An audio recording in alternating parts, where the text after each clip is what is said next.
Vamos orar ao Senhor mais uma vez. Pai, obrigado, Jesus, pela sua provisão nas nossas vidas. Obrigado porque você tem nos ensinado a tirar o nosso coração do dinheiro, Pai. Tem nos ensinado que nós não temos que ser servos do dinheiro, mas Ele deve nos servir.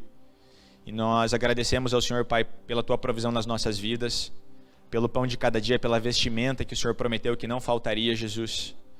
Que o Senhor encha o nosso coração da certeza que o Senhor cuida de nós, Pai. Que nós não tenhamos nenhuma dúvida disso, Pai. Se existe alguém aqui com alguma necessidade, Jesus, em nome de Jesus, que o Senhor possa suprir essa necessidade, que essa igreja possa suprir essa necessidade, que os irmãos e as irmãs possam ter liberdade, que também encontrem nesse lugar um ambiente saudável para abrir o seu coração e que nós possamos, Jesus, ser uma igreja de acordo com o teu coração, Pai, que ajudem aqueles que precisam, sejam dessa casa ou não sejam dessa casa, Pai.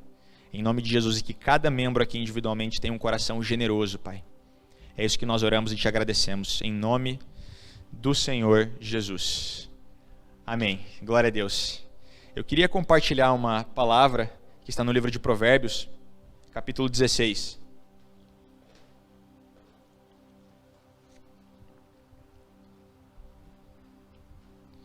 Estou muito feliz, como eu gosto sempre de frisar, de estar aqui nessa manhã. A última vez que eu estive aqui foram, quando eu digo aqui, literalmente pregando a palavra nesse púlpito, foram exatamente 3 dias antes do meu filho nascer. E de lá para cá eu já amadureci uns 15 anos.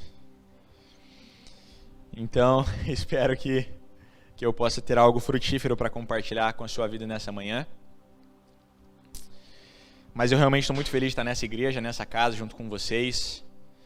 Saudade de ter a casa um pouco mais cheia, né, um pouco mais reunida, mas já temos visto mais rostos por aqui, inclusive o meu, né, o da minha esposa, e o do nosso filho. E é muito bom estar em casa, que é assim que eu me sinto aqui. Bom, Provérbios capítulo 16, versículo 9, diz assim: Em seu coração o homem planeja o seu caminho, mas o Senhor determina os seus passos. Vamos orar ao Senhor mais uma vez? Pai, obrigado, Senhor, pela tua palavra, Jesus. Obrigado pelas tuas verdades, obrigado porque nós podemos ter plena confiança naquilo que você nos fala. Jesus, eu peço que nessa manhã o Senhor encontre em cada coração aqui, Senhor, incluindo o meu coração, um solo fértil, Jesus, para ministrar a sua palavra. Muito daquilo que pode ser dito podem ser verdades que nós já ouvimos antes, mas às vezes nós precisamos relembrar de coisas que o Senhor já tem nos ensinado para que essa verdade não seja roubada do nosso coração, Jesus.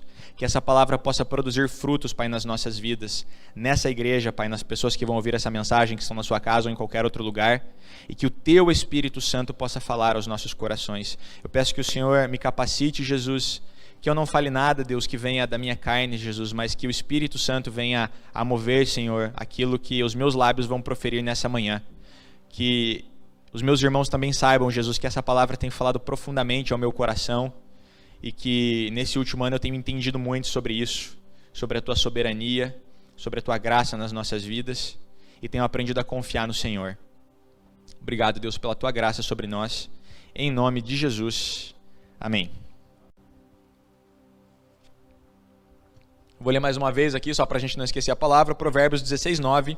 Em seu coração o homem planeja o seu caminho, mas o Senhor determina os seus passos. Amém? Glória a Deus por essa palavra. Irmãos, foi muito adequada, muito propícia, muito de Deus a palavra que o pastor Dinei abriu o culto nessa manhã, falando sobre o início da segunda carta aos Coríntios, e como Paulo ele fala assim, olha, eu queria poder estar com vocês, mas eu fui impedido. É importante a gente frisar que nós estamos falando de Paulo, então Paulo aqui está meio que se desculpando com a igreja de Corinto, falando, olha gente, eu queria muito poder estar com vocês, mas eu não pude.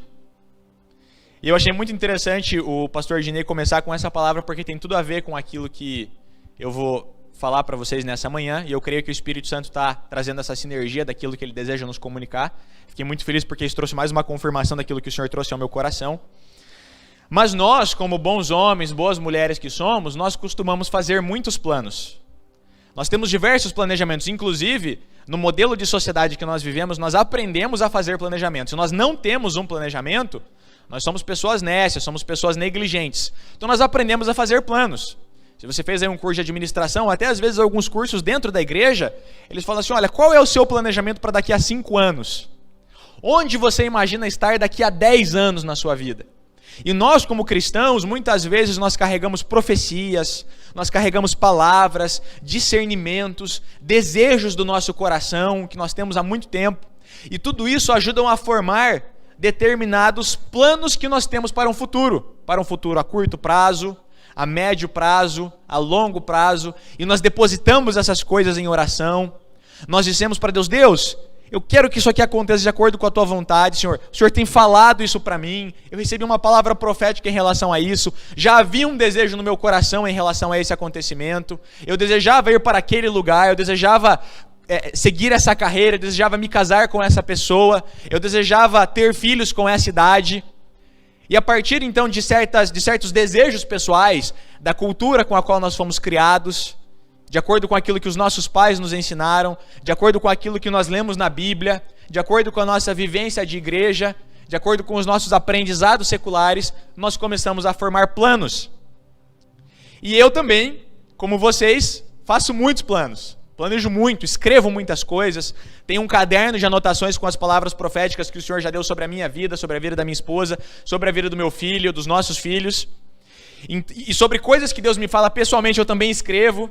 E gosto de revisitar esses meus escritos. Tem vários cadernos lá em casa. Eu preciso fazer um compilado dessas informações, porque é tanta coisa e às vezes a gente começa a se perder. Mas é bom a gente começar às vezes a trazer essas informações em conjunto e falar, Deus, né, fazer ali uma síntese.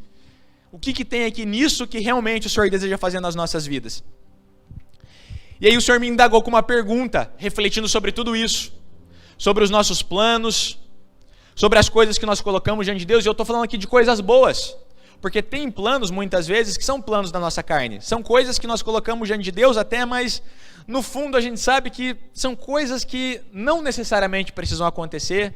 São coisas muitas vezes carnais, apenas desejos do nosso coração. E a gente até coloca aquilo diante de Deus com certa humildade. Olha, Deus, eu teria vontade que isso acontecesse, mas se não acontecer, está tudo bem. Se não acontecer, está tudo bem, eu coloco diante de Deus, né? Tomara que isso aconteça. Isso é muito bom, porque Tiago, a carta de Tiago, ele nos explica sobre isso. Ele fala, olha, não tenham soberba no seu coração quando vocês fizerem os seus planejamentos. Ele diz assim, porque tem pessoas que dizem, não, porque eu vou ano que vem para aquele lugar, eu vou fazer isso, nós vamos ganhar dinheiro, vai acontecer assim, essa dele fala, olha, tenham cuidado com aquilo que vocês falam. Vocês, na verdade, deveriam dizer assim, se o Senhor quiser, faremos isso ou faremos aquilo. Então ele está dando ali uma lição para o nosso coração acerca de humildade em relação aos nossos planejamentos. Mas eu tenho uma pergunta para te indagar essa manhã, talvez algumas perguntas, e eu tenho aprendido que muitas vezes o problema não está na resposta. Alguns aqui sabem, eu sou formado em História, eu também fiz um curso de coach com o Guilherme, e em ambos esses dois estudos que parecem muito distintos um do outro, você aprende uma coisa, você aprende que o problema muitas vezes não está na resposta, o problema está na pergunta. Às vezes a gente está fazendo a pergunta errada. Então nós estamos tentando buscar uma determinada resposta, mas o problema não está na resposta. Está na pergunta que nós estamos fazendo. Para nós mesmos, para Deus, de acordo com o planejamento que a gente está desenhando. Eu queria perguntar para você, o que aconteceria se as coisas não ocorressem de acordo com o seu plano? O que aconteceria se tudo aquilo que você planejou não desse certo? O que aconteceria se tudo aquilo que você depositou diante de Deus acontecesse de uma forma completamente diferente daquilo que você desejou, daquilo que você planejou e daquilo que você orou? O que aconteceria se esses seus planos não acontecessem de acordo com o tempo que você gostaria que eles acontecessem? Porque muitas vezes nós estamos tão focados no nosso planejamento e naquilo que nós desejamos que seja colocado em prática, que nós esquecemos que tem mais fatores nessa equação. Um desses fatores, por exemplo, é o tempo. E o tempo é uma coisa que nos mata muito. Porque nós temos muita pressa. E é muito comum a gente ouvir no púlpito as pessoas dizerem assim, não, porque Deus, ele tem pressa. De uma forma figurativa, talvez trazendo isso para a nossa linguagem humana, nós podemos dizer que Deus tem pressa, mas Quando nós falamos do Deus soberano, Deus não tem pressa de nada, porque Deus ele tem o tempo totalmente controlado debaixo da sua vontade. Deus ele é soberano. Ele não precisa se apressar sobre uma coisa que ele tem total controle. Quem tem pressa somos nós, porque nós não temos controle. E quando a gente fala da soberania de Deus, a gente tem dificuldade de entender isso. A gente fala, não, Deus é soberano. Deus ele sabe todas as coisas, Deus está acima de tudo. Mas ao mesmo tempo, a gente tem um desejo de tentar acessar uma parte dessa soberania de Deus e tentar tomar decisões baseadas naquilo que nós consideramos, que nós sabemos sobre aquilo que Deus quer. E como foi ministrado aqui essa manhã pelo Dinei, Jesus ele tem um sim para você. Jesus ele tem um sim para você. A pergunta é, o que é esse sim? E a pergunta é, quando esse sim acontecerá? Porque a forma como nós respondemos essas perguntas, elas vão determinar a forma da jornada. E uma das coisas importantes que a gente tem que aprender é que a jornada, ela é mais importante ou tão importante quanto o destino. E eu quero aqui parafrasear Jesus quando ele fala assim, gente, o meu pai, ele tem trabalhado até agora. E aí às vezes a gente entra em certos contrassensos, porque quando a gente fala sobre a cruz, a gente fala que tudo já foi consumado. Mas Jesus e o Pai estão trabalhando até agora. E o Espírito Santo também. Então a gente tem que aprender a trazer uma distinção entre aquilo que foi consumado e aquilo que ainda precisa ser trabalhado. O que Jesus está fazendo agora? Jesus está sentado à direita de Deus, intercedendo por nós, dia e noite. E é muito interessante a gente refletir sobre isso, porque quando Jesus estava na terra, ele estava totalmente conectado com aquilo que estava acontecendo no céu, entendendo de Deus em oração o que precisava ser feito. E enquanto ele está no céu, ele está totalmente conectado com o que está acontecendo na terra, intercedendo pela sua vida até o último dia. Então Jesus ele está aproveitando muito bem o tempo dele, porque ele sabe o que vai acontecer. Marcos, mas para Jesus é fácil, porque ele sabe o que vai acontecer. Sim, é um pouco mais fácil para ele, porque ele sabe o que vai acontecer, mas é um pouco mais difícil para ele, porque ele está intercedendo por nós, que somos muito cabeça duras, para entender aquilo que Deus quer fazer nas nossas vidas. E aí, por conta do tempo, muitas vezes, a gente acaba se atrapalhando, porque para nós o tempo é um grande problema. Se o tempo fosse um grande problema, por que Jesus passou 30 anos vivendo como homem, para passar 3 anos executando seu ministério como Deus na terra?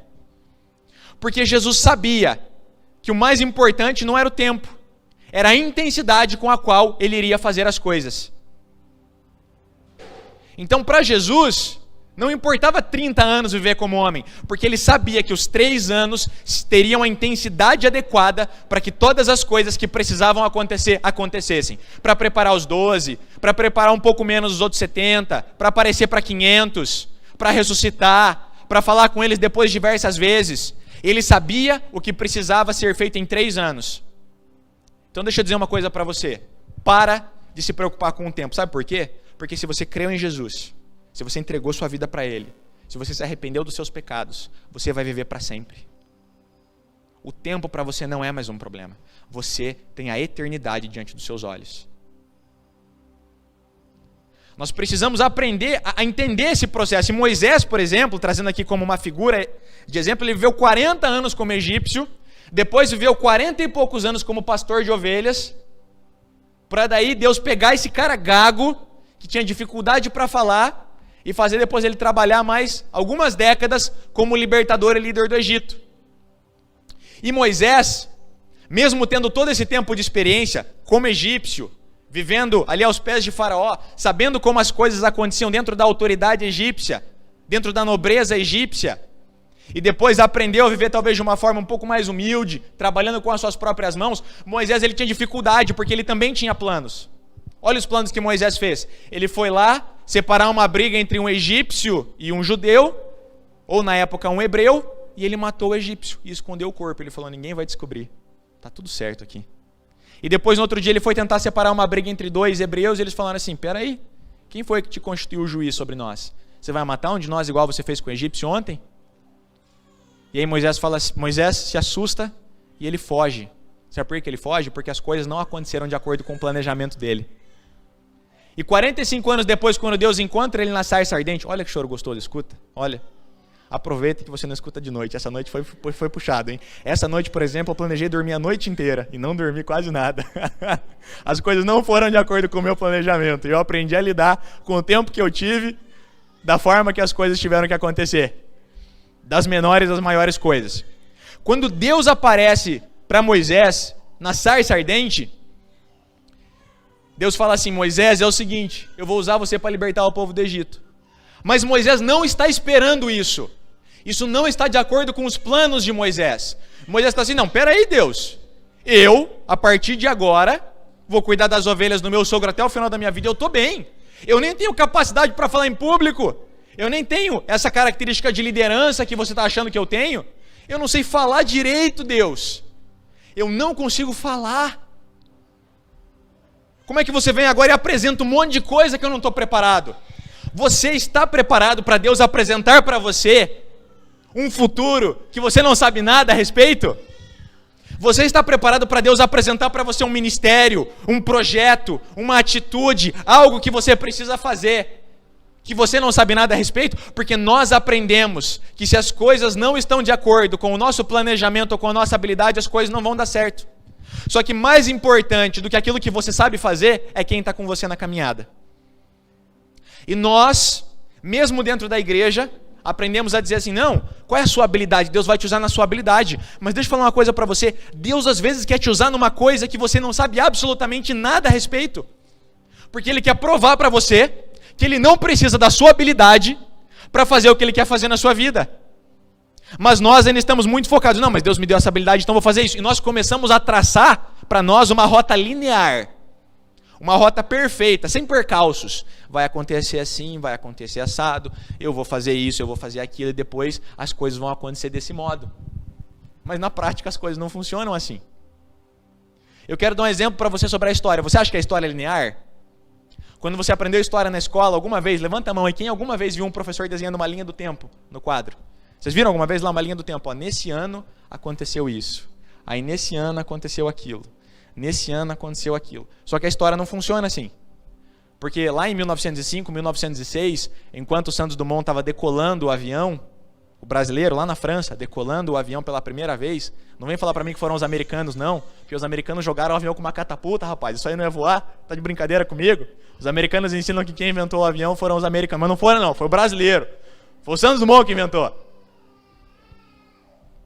Enquanto ele estava lá decolando o avião, uau, o brasileiro descobriu o avião. Tinha criança de 8, 9 anos indo para a cadeia aqui no Brasil. As coisas não são lineares. Enquanto está acontecendo uma coisa aqui, está acontecendo uma completamente diferente lá. E nas nossas vidas também é assim. A nossa vida não é linear. E a gente precisa aprender a lidar com os percalços. A gente precisa aprender a lidar com os imprevistos. Como Paulo. Eu queria ir visitá-los, mas eu fui impedido. Se Paulo teve os seus planos frustrados, talvez nós também podemos ter os nossos planos frustrados às vezes. Poxa, Marcos, mas na semana passada que a gente teve um ato profético de realizações, e agora você vem falar para mim de frustração, de aprender a abrir mão do meu plano, de aprender a entender que as coisas podem não acontecer como eu quero. Não, veja, aquilo que Jesus disse sim para você vai acontecer. O que eu estou falando para você é, como é que você vai se portar até chegar lá? E voltando para o nosso personagem Moisés, ele começou a entender melhor isso, porque quando Moisés foi falar a primeira vez com Deus, Moisés estava preocupado com duas coisas. Isso aqui não está de acordo com o meu planejamento, isso aqui não está de acordo com a minha habilidade, eu não vou fazer isso. E Deus falou assim para ele: cara, mas eu estou com você. Diz para eles que o eu sou te enviou. Ó, foi bem didático com Moisés, joga aí o cajado no chão, virou uma cobra, tá vendo? Eu sei fazer umas artimanhas, fica tranquilo, eu vou cuidar de você. Não esquenta a cabeça. Moisés: não, Deus, eu não consigo. E a palavra do Senhor diz que Deus, ele irou-se contra Moisés. E aí ele falou: tá bom, então, seu irmão vai com você. Só que se você começa ali a discorrer pelos primeiros capítulos de Êxodo, você vai começar a perceber o seguinte: que à medida que os sinais começam a ser manifestos no Egito, as perspectivas começam a mudar. Gradativamente não é mais Arão que está executando os sinais, não é mais Arão que está falando, é Moisés, porque Moisés começa a assumir o lugar dele. Ele começa a entender que ele foi chamado para aquilo, ele começa a entender que ele pode fazer. E aí Moisés passa por um processo de maturidade. Porque depois de um tempo, quando eles estão lá no deserto, chega um momento que Deus está bravo com eles. Está bravo, fala: olha, vocês são um povo obstinado de coração, a partir de hoje eu não vou mais com vocês. Eu não vou. Um anjo vai com vocês aí, vai ter uma nuvem acompanhando, mas eu não irei mais com vocês. Agora nós temos um Moisés maduro. Moisés que bateu lá o cajado, a água, o rio Nilo ficou vermelho como sangue. Bateu o cajado, abriu o mar vermelho. Subiu, pegou a tábua dos 10 mandamentos, viu Deus face a face. Nós temos um cara maduro. Ele aprendeu a entender a jornada dele. Ele aprendeu a entender a forma como os tempos aconteciam. Ele falou, Deus, agora é o seguinte, se você não for, eu não vou. Porque no começo, a única preocupação de Moisés era eu não posso. Agora a preocupação dele é, se você não for, eu não vou. Porque quando a gente começa a passar por um processo de maturidade no Senhor, a gente começa a entender que não importa mais aquilo que eu sei ou aquilo que eu não sei fazer. Importa se Deus vai estar comigo e se Deus não vai estar comigo. Eu quero fazer um convite para você, para a gente refletir um pouco sobre como a sua jornada pode ser maravilhosa sem você pensar exclusivamente naquilo que você deseja que aconteça na sua vida. A gente precisa aprender a viver uma vida intensa com Deus, sem ficar pensando no destino. Porque sabe qual que é o destino final? Ou é a volta de Jesus ou é a morte. Então se você for ficar pensando nisso, ou você fica só pensando na volta de Jesus, ou você fica orando, Deus mata eu que eu quero que isso acabe logo. Deus não quer isso para nós. Ele quer que nós vivamos uma jornada extraordinária. E para a gente viver essa jornada extraordinária, a gente tem que estar aberto para viver as loucuras que Deus quer fazer na nossa vida. E eu queria usar justamente o Paulo como exemplo. Foi esse cara que o Dinei trouxe aqui para a gente no começo. E Paulo, como vocês sabem, ele fez 3 viagens missionárias. Ele viajou por toda a Ásia Menor. Ele viajou por grande parte da Europa, no que naquele tempo era o Império Romano. E chegou um momento que Paulo estava viajando e ele teve uma visão. Estava ele ali, a sua trupe de missionários viajando, e ele teve uma visão. E nessa visão, ele viu um homem da Macedônia, que disse assim para eles, venha nos ajudar. E aí Paulo entendeu que ele precisava ir para a Macedônia. Agora deixa eu falar uma coisa para você. Ele não estava indo para a Macedônia. Ele não planejava ir para a Macedônia. Ninguém falou para eles que eles tinham que ir para a Macedônia. Mas ele teve uma visão e baseado nessa visão ele começou a dar os passos de andar. Porque ele entendeu que alguma coisa precisava acontecer ali. Isso não mudou o fato de que Paulo passou por inúmeros outros lugares. Mas ainda assim ele teve que descer para a Macedônia que não estava no planejamento dele. E às vezes acontecem coisas na nossa trajetória que não estão de acordo com o nosso planejamento. Aprenda a amar o percalço. Não queira pegar atalhos, não queira chegar diretamente. Aprenda a amar o que Deus está fazendo na sua jornada. Aprenda a se deleitar naquilo que Deus está fazendo nesse momento. E aí ele fala assim, gente, nós vamos para a Macedônia. Está lá em Atos capítulo 16. Eu não vou ler esse texto para você, mas quando chegar na sua casa, você vai ler Atos capítulo 16 do começo ao fim, você vai falar assim, rapaz, quanta coisa aconteceu nesse capítulo de Atos. Os caras estavam indo para um lugar, estava tudo certo, estava tudo controlado, de repente, tudo mudou. Tudo mudou nos planos deles, porque no plano de Deus já estava tudo determinado. A Macedônia era uma província do Império Romano. E a cidade de Filipos, que foi o lugar para onde eles foram, especificamente ali, eles passaram por outros lugares da Macedônia, mas o capítulo 16 foca nesse lugar, eles foram para a cidade de Filipos. E Filipos foi uma cidade fundada por um cara chamado Felipe II, que era o pai de Alexandre o Grande. Talvez já tenham visto o filme ou ouvido falar do cara que fez grandes conquistas no norte da África, na Ásia Menor e na Europa. Um grande conquistador, um cara que foi um amante da guerra. E essa cidade foi fundada pelo pai dele, naquele lugar. Depois o Império Romano foi lá, dominou aquela região, criou-se a província da Macedônia, que é como se fosse uma espécie de estado, tipo o estado do Paraná, por exemplo. E ali tinha uma cidade chamada Filipos. E foi para essa cidade que eles foram. E quando eles chegaram lá, eles foram fazendo as coisas conforme o plano. Porque naquele tempo era muito comum, veja, para você montar uma sinagoga judaica, você tinha que ter um grupo de mais de 10 pessoas. Se você tivesse um grupo de mais de 10 pessoas em uma determinada localidade, você montava uma sinagoga. Tipo a gente aqui, ó, nós vamos começar com um grupo familiar, e aí se a gente tiver mais, então, vamos montar uma igreja, vamos abençoar esse bairro, desse jeito. E era a sinagoga judaica.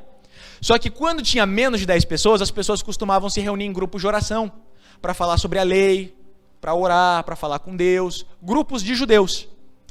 E eventualmente um mestre da lei via aqueles grupos e ele ia lá e falava, olha, vocês querem que eu ensine aqui a palavra para vocês? Querem que eu discorra aqui sobre os textos do Pentateuco, os livros proféticos? Não existia o Antigo Testamento, né, das nossas escrituras? Sim, claro. E aí eles foram conforme o plano. Gente, vamos fazer o seguinte, vamos procurar um grupo de oração. E eles foram fazer isso.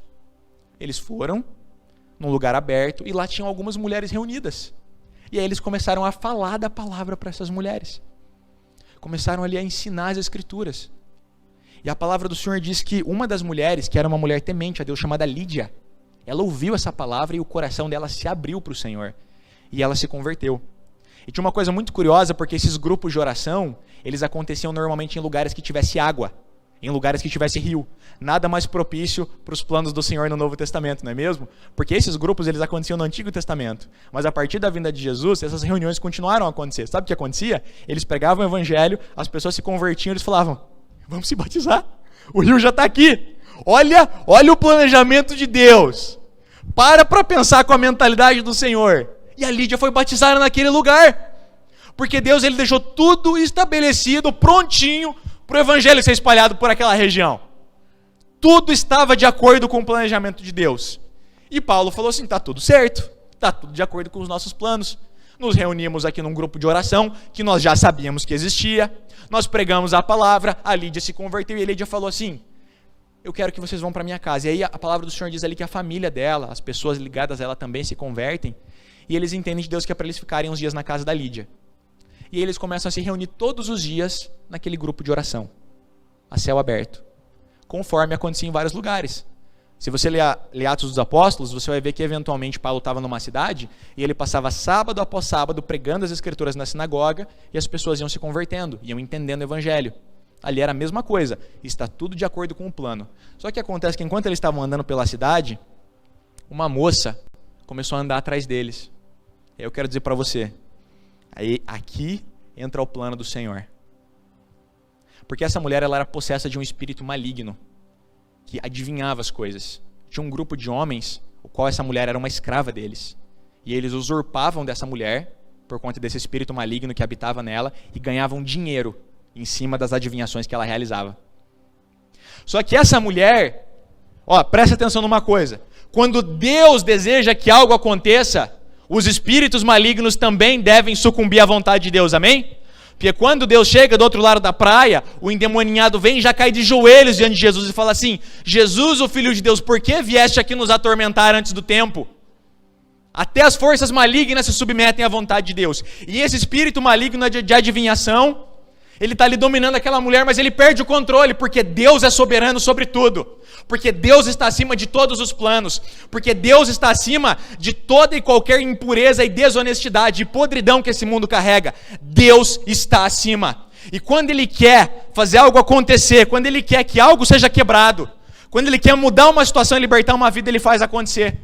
Ele faz acontecer, não importa qual seja a história da pessoa. E aí essa mulher aprisionada, talvez por anos, carregada por aqueles homens, sendo escravizada por eles, dominada por um espírito maligno, ela é impelida e está a todo momento andando atrás de Paulo, falando assim, escutem esses homens, porque o que eles dizem é de Deus. Escutem o que esses homens têm a dizer, porque o que eles estão falando é de Deus. E aí chega uma hora que Paulo fica indignado, porque imagina, ele está andando e tem uma mulher gritando atrás dele, a todo momento. E aí ele fala assim, ele se cansa, a palavra do Senhor diz que ele fica exausto daquela situação, ele vira e fala assim, em nome de Jesus, Espírito, saia dessa mulher. E aí ele começa o processo. Você está fazendo tudo de acordo com o seu planejamento. Eu estou pregando no grupo de oração, eu estou indo para a igreja todo domingo. Eu faço as minhas orações diárias. Eu estou lendo a Bíblia, eu entrego o meu dízimo na igreja e de repente algo pode mudar o seu establishment, lifestyle, sua forma de viver. Eu estou aqui bem, Deus. A igreja vive uma bênção, eu vou lá, eu recebo, eu vou para minha casa. Deus não te criou para fazer isso. Deus não te criou para fazer isso. Deus nos criou. Ontem a gente estava no grupo familiar e aconteceu algo muito interessante. O Mateus estava pregando sobre a questão de nós sermos intencionais na nossa busca por Deus, naquilo que a gente quer fazer por Deus. Em um momento ele falou sobre a obediência, e aí o Espírito Santo me deu um insight.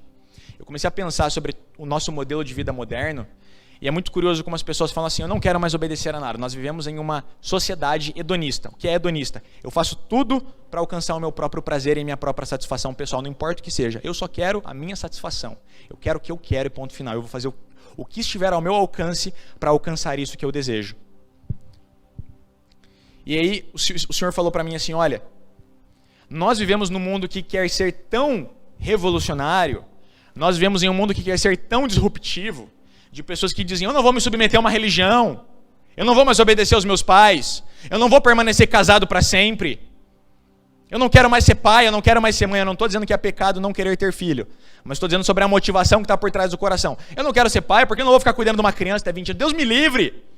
Deus me livre. Não, eu vou ter um filho só. Eu quero dar o melhor para esse filho e para que ter outros filhos? Passar por tudo isso de novo? Para quê? Para quê? Para quê? Para quê? Para quê? Então, a todo momento nós vemos uma sociedade egoísta que quer fazer tudo para o seu próprio bel prazer, para a sua própria vontade. E o Senhor falou assim para mim, numa sociedade que não quer fazer nada, que não quer obedecer a ninguém, que não quer mais se submeter a nenhuma instituição, que não quer ter um Deus acima das suas cabeças, ser obediente a Deus é o ato mais revolucionário que você pode fazer nesses dias.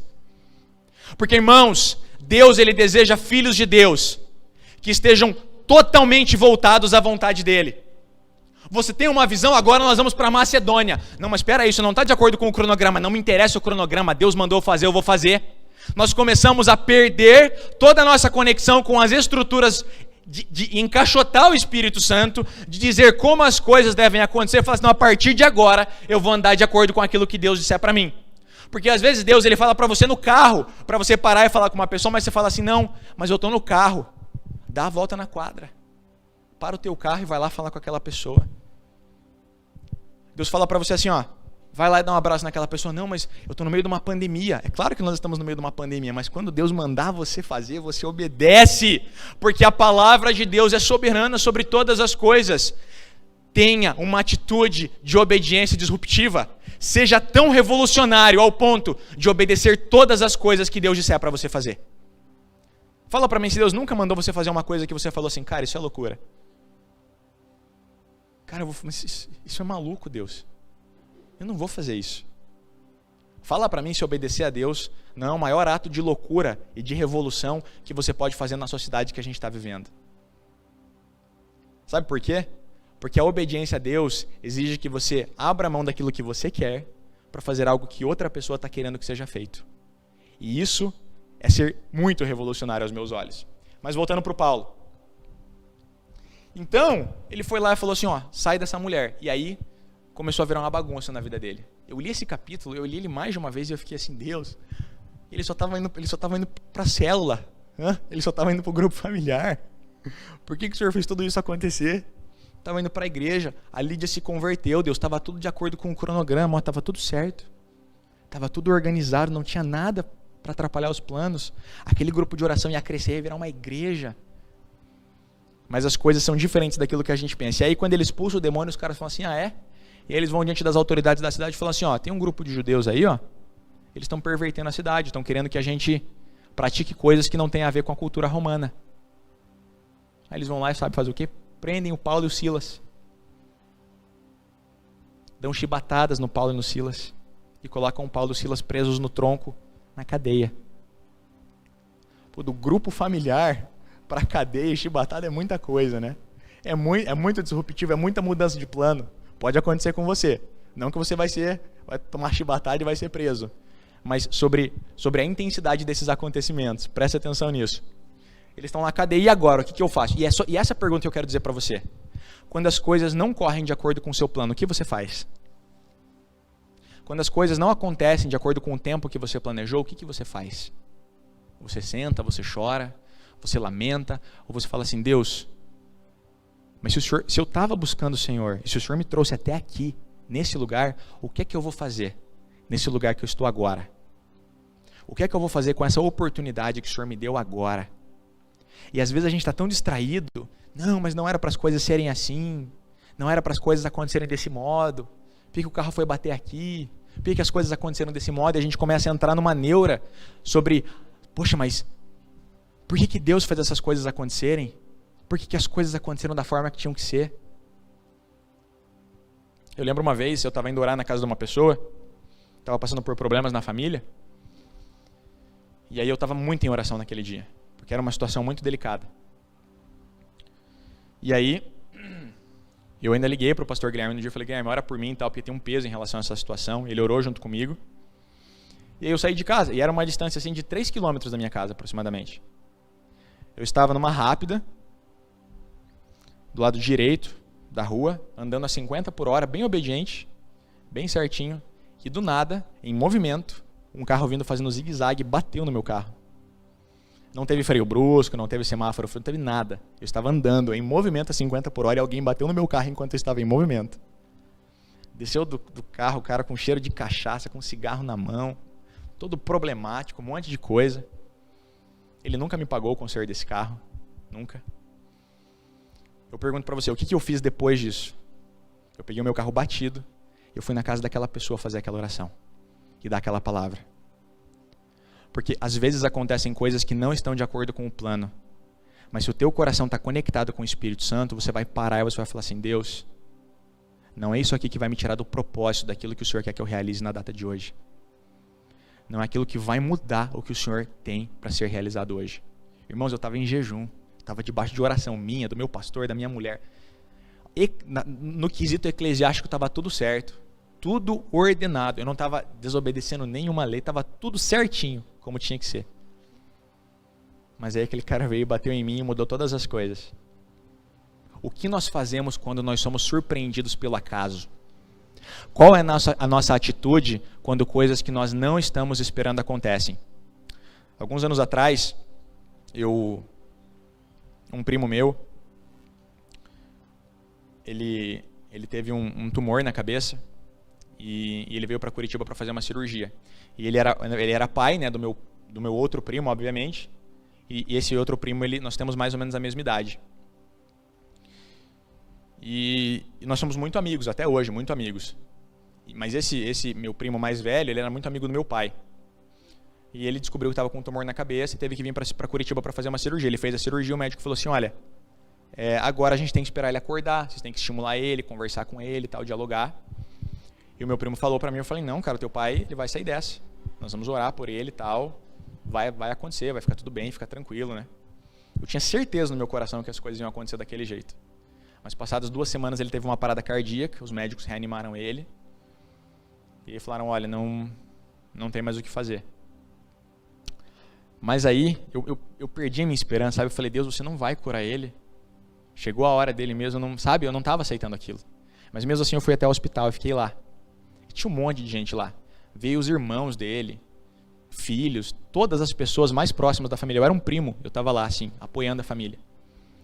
E na última visita de tarde, do sábado, da última visita, entrou a esposa dele, entrou acho que uma filha, mais uma pessoa, e tinha mais uma 4ª pessoa. E o meu primo olhou para mim e falou assim, Marcos, eu não consigo entrar, eu quero que você entre no meu lugar. Eu entrei no lugar dele. Nós sentamos junto com a médica falou que não tinha o que fazer. Se ele tivesse uma nova parada cardíaca, eles iam permitir que ele descansasse, porque o quadro dele era muito delicado. O meu coração ficou arrasado. Era um cara que eu amava demais. Eu tinha passado o último ano novo junto com eles. E aí, sabe o que aconteceu? Ninguém entrou na UTI para ver ele. As pessoas estavam tão abaladas que elas falaram com o médico e saíram. E quando eu estava saindo, o senhor falou assim para mim, vai lá na UTI. Eu entrei na UTI sozinho. Eu entrei na UTI. Você fala assim, ele estava em coma? Sim, ele estava em coma, estava desacordado. Eu olhei para os batimentos cardíacos dele, ele tinha cerca de 30 batimentos cardíacos por minuto. E o senhor falou assim para mim, prega a palavra para ele agora. E eu preguei a palavra para ele. E quando eu comecei a pregar a palavra para ele, os batimentos cardíacos dele começaram a subir. Os batimentos cardíacos dele chegaram a 120 e poucos. Você tem ideia do que é isso? É uma pessoa que já está quase fazendo exercício físico já. Está entrando em alta intensidade de batimentos cardíacos. E eu falei assim para ele, olha, chegou a tua hora, eu não queria isso. Mas você vai para um lugar melhor. E se encontra com Jesus agora. Se arrepende dos seus pecados e crê que Ele é o teu Salvador. E eu orei por ele, e quando eu terminei a oração por ele, os batimentos cardíacos dele voltaram para 30 batimentos cardíacos. E eu fui embora, e menos de 1 hora depois ele morreu. Eu não estava esperando por essa situação. Eu não estava esperando pela morte dele.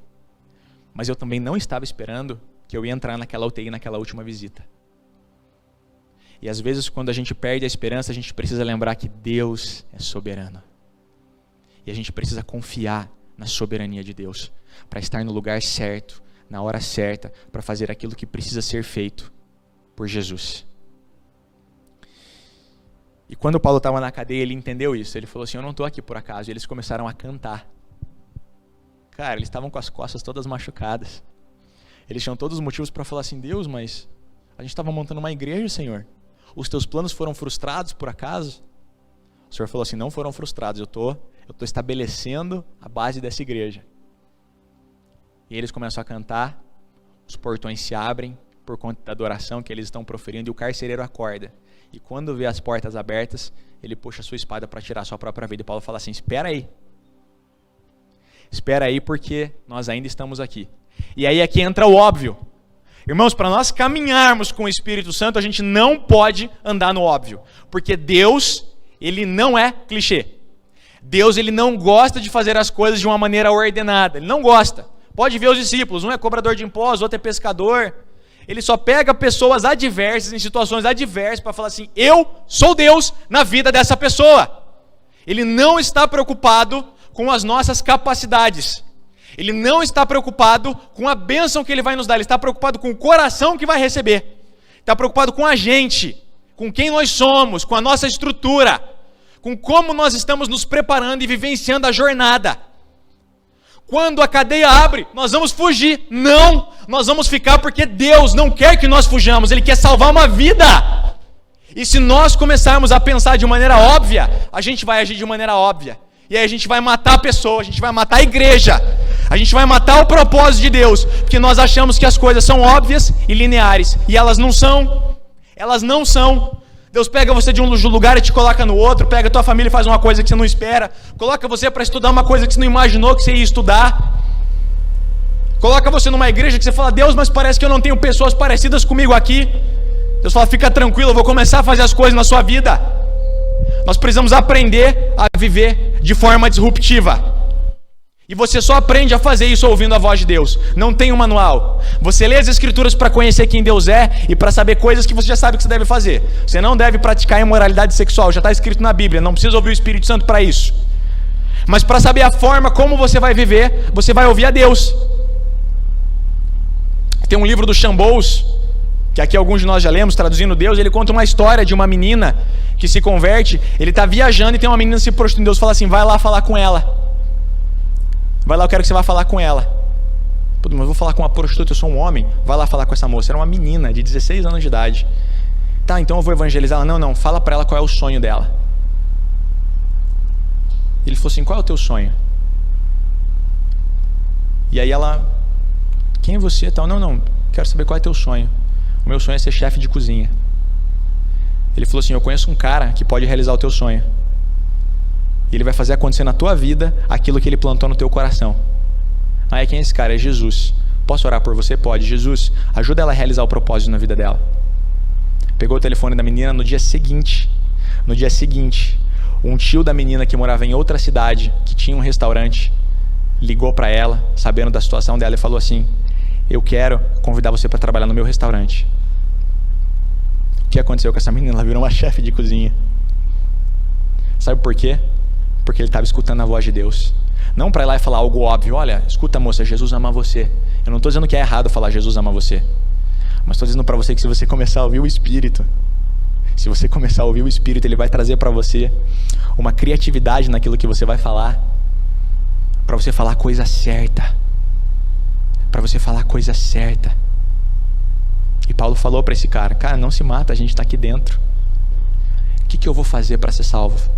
E aí vem a famosa frase que a gente costuma dizer, creia e serão salvos tu e a tua casa. Para a gente poder ter essa esperança hoje acerca da nossa própria família, foi necessário Paulo e Silas tomar algumas chibatadas e ir para a cadeia e ficarem pendurados num tronco. Mas ao invés de reclamarem, eles adoraram a Deus e fizeram acontecer. Depois eles voltaram, depois os caras quiseram tirar eles da cadeia. E o capítulo 16 termina bem assim. E depois eles foram e retornaram para a casa de Lídia. Eu falei, meu Deus do céu, isso aqui parece um filme de Hollywood. Se você contar para alguém, não acredita. O cara estava indo para o grupo de oração, estavam dormindo na casa da família da mulher. Nós precisamos aprender a amar a nossa jornada. E nós precisamos aprender a entender que a nossa jornada é tão importante quanto o nosso destino, porque às vezes na jornada tem muito propósito para acontecer. Sabe o que aconteceu na cidade de Filipos? Nasceu a igreja de Filipenses. Uma das igrejas que nós temos uma carta até os dias de hoje que abençoa as nossas vidas. Sabe por quê? Porque tinha um grupo de oração e a Lídia se converteu. Porque tinha uma mulher adivinha e o Paulo expulsou o demônio dela.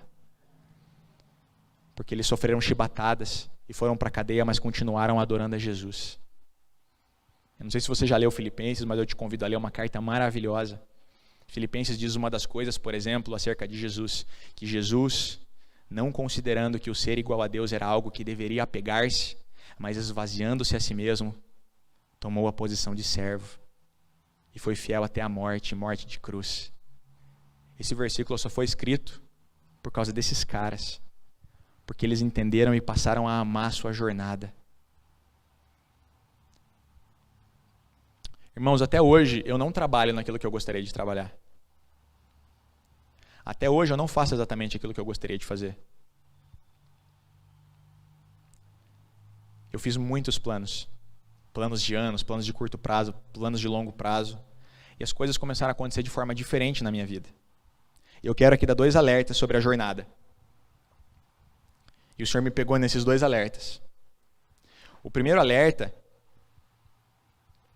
é esse que nós ministramos aqui, que é você não prestar atenção na tua jornada e você começa a idolatrar o teu destino. E aí quando você percebe, não é mais Deus que você está buscando, é o que você quer fazer, é o que você quer ser, é o que você quer que aconteça na tua vida. Independente do que seja, independente do que seja. E o outro alerta é para durante a jornada você não se apaixonar demais pela jornada e esquecer daquilo que Deus tem para você ali na frente. Isso tem a ver com aquilo que o Guilherme ministrou na semana passada sobre o deserto. Aconteceram 2 coisas com o povo no deserto, no Egito. A primeira coisa foi: nós não vamos entrar nessa terra prometida, vamos buscar outro líder, vamos ficar por aqui mesmo, a gente tem comida, tá tudo certo. E a outra coisa que aconteceu foi: quer saber por que a gente não volta para o Egito? Cuidado, para você não desejar voltar para o lugar de onde você saiu. Deus não se agrada daquele que retrocede, Ele não quer que você retorne para um lugar base, Ele quer que você continue avançando até o seu propósito. Mas o outro erro que pode acontecer é você começar a se apaixonar demais pela sua jornada. E aí Paulo podia falar assim: quer saber, agora vamos ficar em Filipos. Sabe por quê? Porque eles ganharam respeito das pessoas da cidade. Porque eles falaram assim: sabia que vocês prenderam cidadãos romanos? E aí eles ficaram com medo. E eles ganharam autoridade na cidade de Filipos. Então Paulo podia falar assim: quer saber? Pô, a Lídia está recebendo a gente tão bem na casa dela. Por que a gente não fica nessa cidade aqui? A Macedônia é uma província maravilhosa do Império Romano. A gente está em casa, eu sou cidadão romano, o Silas é cidadão romano, está tudo certo. Vamos ficar por aqui mesmo. E é isso que aconteceu, por exemplo, com Pedro, quando os 3 subiram lá no alto do monte com Jesus, e Jesus se transfigurou, apareceu o Moisés, apareceu Elias, veio a voz de Deus, e Pedro falou assim: caramba, não deve ter nada melhor do que isso. Vamos montar umas cabanas e vamos ficar aqui mesmo. Deus tem coisas maravilhosas para realizar nas nossas vidas, mas, por favor, tome cuidado para você não parar em alguma coisa que Deus fez e falar assim: caramba, Deus, pensando bem, isso aqui é até melhor do que aquilo que a gente estava orando, hein? Isso aqui é até mais bacana do que aquelas palavras proféticas que eu recebi. Eu acho que eu vou parar aqui mesmo. Acho que eu vou parar nesse lugar. Eu vou descansar aqui, tá tão bom. Para que eu vou ficar lutando tanto? Porque como o Guilherme falou na semana passada, na Terra Prometida tem guerra. Eu quero desafiar você essa manhã a refletir sobre isso.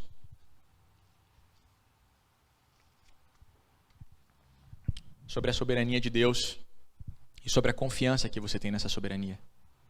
A soberania de Deus não adianta nada se a gente está fazendo tudo errado. Porque Deus, Ele deseja algo que é pleno. Mas se você está usando a tua liberdade de escolha para fazer as escolhas erradas, nem todo mundo é Jonas.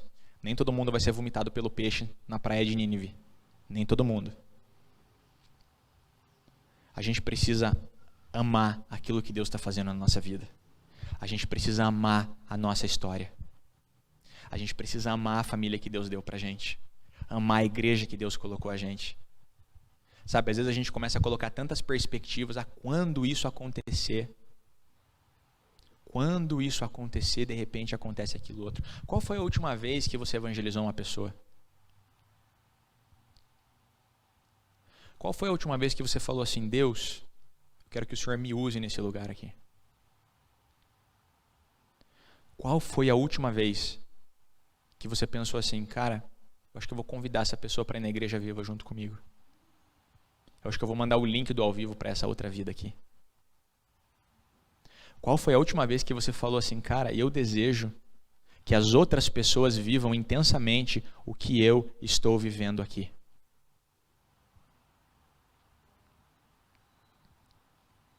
Porque se a gente não está fazendo nada pelo reino de Deus, ou nós estamos estagnados na nossa jornada, ou nós estamos olhando tanto para o destino que a gente acha que não precisa fazer mais nada agora. Deus quer te usar agora, com a ferramenta que você tem agora. Deus está falando assim, qual que é a ferramenta que você tem, eu quero usar agora. Lembra da palavra que o Guilherme deu alguns meses atrás? Sobre o cara que usava o aguilhão? Lá em Juízes, o cara usou um aguilhão de boi para vingar o povo de Israel. Era a ferramenta que ele tinha na mão. Sansão usou uma queixada, cada um usou o que tinha na mão, usou a ferramenta que tinha. Para de esperar o Senhor colocar algo extraordinário na sua vida, além do que Ele já tem colocado, para você achar que as coisas vão começar a acontecer. Aquele ato profético que nós fizemos semana passada precisa começar a acontecer e precisa começar a acontecer agora. Já precisava ter começado a acontecer na segunda-feira pela manhã. O que nós vamos fazer para executar na prática o que esses atos fizeram? O que é que nós vamos fazer para ter um compromisso com essa igreja para evangelizar essa casa? O que é que eu vou fazer para minha família ser abençoada? O que é que eu vou fazer para os planos do Senhor acontecerem na minha vida em todas as áreas daquilo que eu sei que eu já tenho recebido? O que é que eu vou fazer, Deus? Pergunta para Ele, Ele vai te falar. Vamos orar ao Senhor?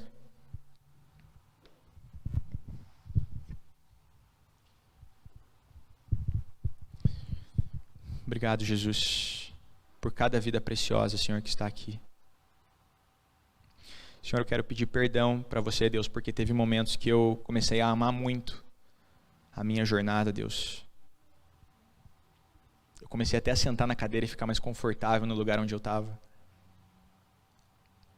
Mas eu lembrei que o Senhor me deu uma palavra. Eu lembrei que o Senhor falou algo para mim que eu não posso esquecer. E eu vou perseguir isso, Jesus, até que isso aconteça na minha vida. Mas eu vou continuar vivendo intensamente dia após dia. Eu vou viver intensamente essa semana. Eu vou viver intensamente esses últimos dias de novembro. Eu vou viver intensamente o mês de dezembro. Eu não quero começar projetos, Deus, em 2021, sem fazer tudo o que o Senhor quer que eu faça ainda em 2020. Jesus, nos dá coragem, Deus, para sermos disruptivos e revolucionários o bastante para obedecer o que o Senhor falar para nós, não importa o que seja. Nos dá coragem, Jesus, para falar para as pessoas aquilo que o Senhor está enchendo o nosso coração e muitas vezes a gente não tem coragem, porque talvez a gente não tenha feito isso ainda. Nos dá coragem, Jesus, para entender que eu posso fazer os meus planos, mas se eu estiver na Tua vontade, o Senhor vai dirigir os meus passos e esses passos serão maravilhosos. Às vezes eu nem pensava em passar pela Macedônia, Jesus, mas vai acontecer algo maravilhoso na Macedônia que vai provar o meu coração, mas eu vou glorificar o Teu nome depois disso. Se a gente precisa passar pela Macedônia, Jesus, leva a gente para lá, mas não deixa a gente parar lá em Filipos, não. Deixa a gente continuar para o propósito que o Senhor tem para as nossas vidas. Em nome de Jesus, Deus. Em nome de Jesus, eu abençoo cada um dos meus irmãos e das minhas irmãs para que eles, como o Dinei disse aqui no começo, que eles creiam de todo o coração deles no sim de Jesus. Jesus disse sim para as promessas vão se cumprir, aquilo que Jesus designou vai acontecer. Mas eu não preciso viver desesperado para que isso aconteça. Eu posso viver dia após dia com intensidade, aproveitando cada momento daquilo que o Senhor tem me dado, daquilo que o Senhor tem nos dado. Abençoa cada família aqui, Deus, em nome de Jesus. Amém.